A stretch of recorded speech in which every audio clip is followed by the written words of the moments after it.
molt particular. A primer cop d'ull, pot semblar que els nostres contes ja estaven inventats, però si paren un poc d'atenció, veuran que les històries que sempre ens han contat s'allunyaven molt de la realitat. Tenim els personatges de sempre, però els temps els han canviat.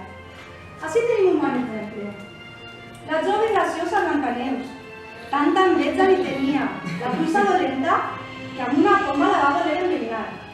Ara ja s'ha fartat. Tanta neteja de casa, la dona d'avui no està disposada a aguantar. El príncep s'encarrega també de les tasques de la llar. I així ella, de festa, també se'n pot anar.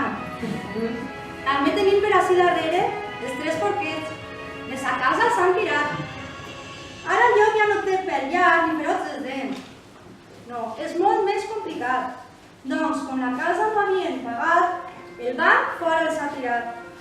I un poc més enllà, la iaia i la caputxeta. Eixes cares ja no amaguen cap bona idea. Ara hem vist que el negoci dels animals dona molta productivitat i amb les pells dels llops volen traficar. El nostre flautista ja no té a qui encantar. A les pobres ratetes, com a tants altres animals, també les han exterminat. Per aquest motiu, a la nostra fàbrica intentem arreglar aquest mal. Volem recuperar allò que un dia era realment important. Els valors que els contes amagaven l'han deixat d'importar.